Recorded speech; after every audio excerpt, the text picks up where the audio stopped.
Meron pa akong isang malaking space dito sa kabila, sa labas ng house ko. Ayan siya, guys.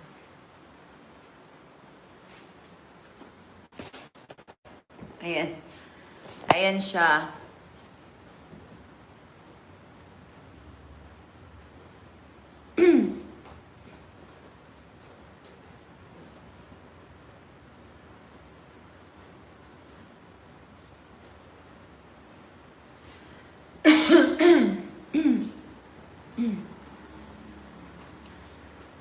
Diba? Parang isang ano siya, para siyang isang condo din.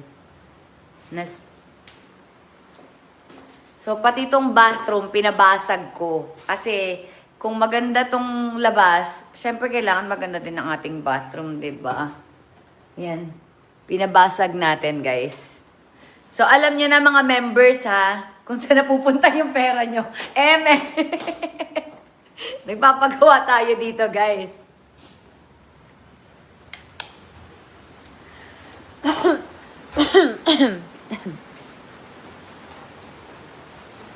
'Di ba?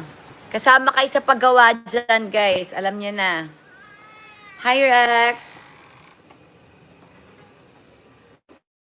'Di ba? Kasama kayo sa pag-build ng aming bahay.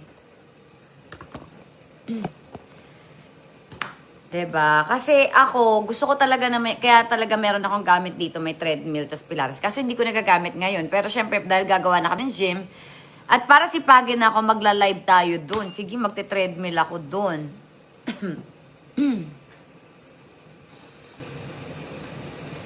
Paganda ng paganda yung bahay. O, diba? Actually, ako naman kasi wala talaga akong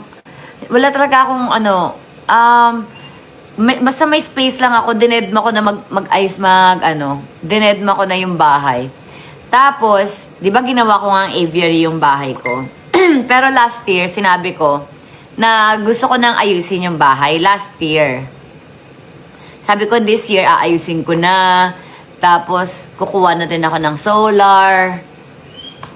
Na, in fairness, mga sinasabi ko naman last year, nangyayari naman today. Yung ipapagawa yung bahay, sabihin ko, gusto ko na magmukha siyang bahay. So, diba?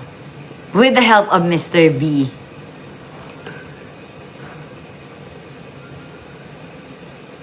Sinabi ko talaga yun, nagagawin ko yun. Ako ang gagawa.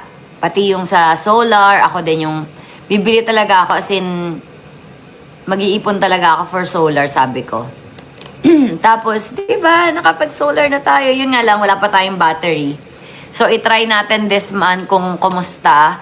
Kung talagang hindi naman siya bumaba ng ganon, bibili tayo ng battery. Bagay sa'yo, magandang bahay. Alam mo, Mami Envy, ako naman kahit ano lang yung bahay ko. Pero, dahil kay Katie at dahil sa mga alaga kong ibon, at kay Ginger at Peanut, kaya ako lang gusto na mas malaking bahay. Pero kung ako lang, okay na naman ako dito.